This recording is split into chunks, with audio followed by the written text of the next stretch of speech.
Hi, it's Ben from My Cycling Coach. I hope you're well and you're having a great day. Just out on a training ride today. The weather has finally warmed up again here in Austria, as you can see. Amazing blue skies today.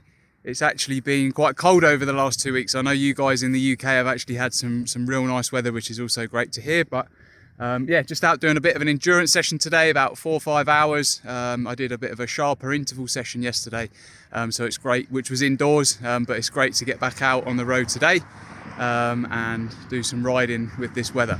Anyway, I wanted to do a video on the page today, on the channel as well, because I've been getting quite a lot of questions from cyclists asking what they can do to now maximise their riding, training time and performance during these spring months now that we're coming into. A lot of guys have been asking, obviously it's great that I think in the UK you can now get back to doing club and group rides, which is fantastic. Guys are getting back out on the road now and really wanting to improve their performance, improve their riding. So I've got 3 tips for you today, which I want to give you. You may be finding this as well now, sort of getting that cycling bug back a little bit, trying to find your mojo with your cycling, being able to get back out with your cycling buddies and clubs. So 3 tips today.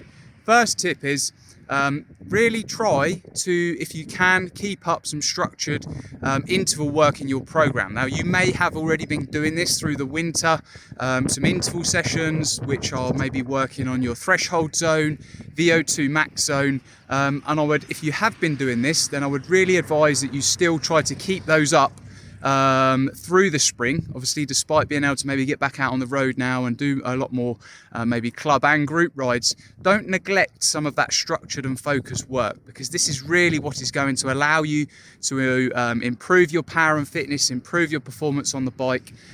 So really keep that going if you have been doing that already through the winter. If you haven't been doing any structured work, then I would say this is a great opportunity now, if you are feeling like you really want to get back on the bike, to start doing some of that, as well as maybe just doing the riding out on the road that you're doing, as I mentioned, with cycling buddies or clubs and stuff. 1 or 2 sessions a week with some focused threshold intervals in your threshold zone, focused VO2 max intervals, can make a huge difference to your performance on the bike. And if you maintain this and do this now through the spring, you may have, lay out a bit of a 8-week training program or a 12-week training program where you have those structured sessions in your week. If you do that, you will feel a massive difference. So that's tip number 1. If you have been doing your structured work, really try to keep some of that going, as well as the stuff that you obviously now may be doing out on the road or just in your group rides. If you haven't been doing that structured work, then really maybe try to just incorporate some of that into your week with your riding, as this is going to make a huge difference. Tip number 2 then is, quite a few cyclists have been messaging me on the page and some of the Q&As and stuff as well, and have said that they're looking to drop a few kilos, lose a bit of weight now, but also work on their fueling now through the spring. Obviously, just to help the riding performance again, maximise recovery, but also that performance and riding that you're probably going to maybe be doing in the summer. You may have some events planned. You may be looking at doing some stuff with your club. We hope that travel may, hopefully start to get back to normal now with COVID. So you may even be able to get out to the Alps and do some riding.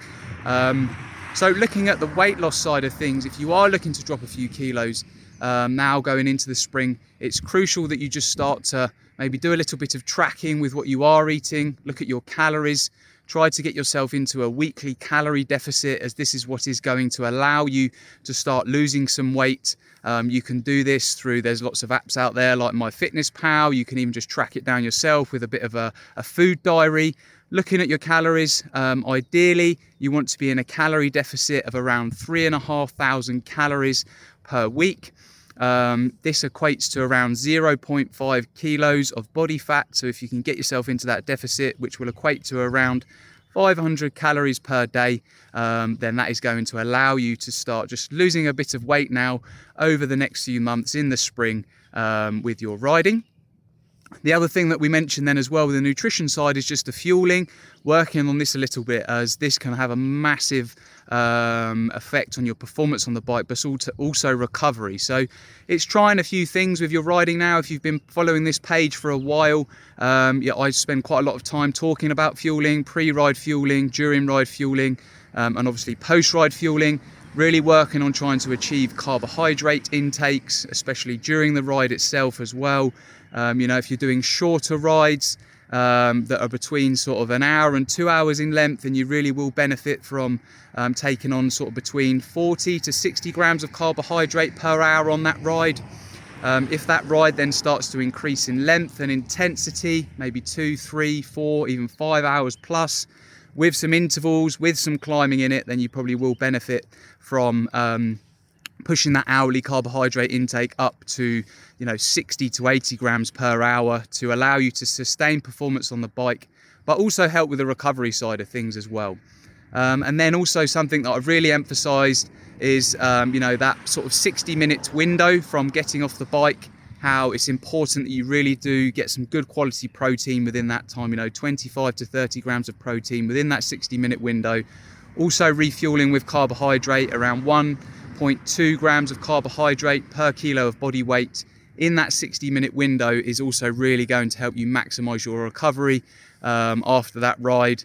But also help with that weight loss side of things as well. If you do neglect those amounts during the ride and post the ride, then you can sort of the body will go into that sort of starvation mode. And this is where then after a ride, you can just start to feel like you want to eat everything that's in sight.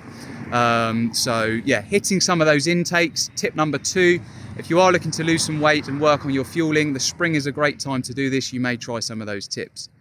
Tip number 3 then is just to really try to get out on the road and enjoy your miles as well. I mentioned doing some of those structured sessions will help, but I think, as I say, it's fantastic. You guys in the UK now, you can get back out and start doing some of your more social rides.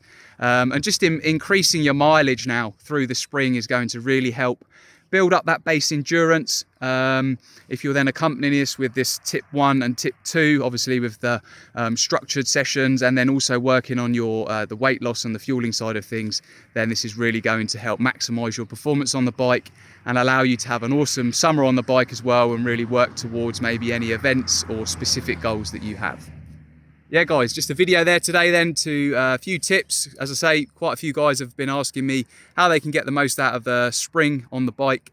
If you found this video useful, as always, please drop a like on the post, give us a thumbs up if you're watching on YouTube.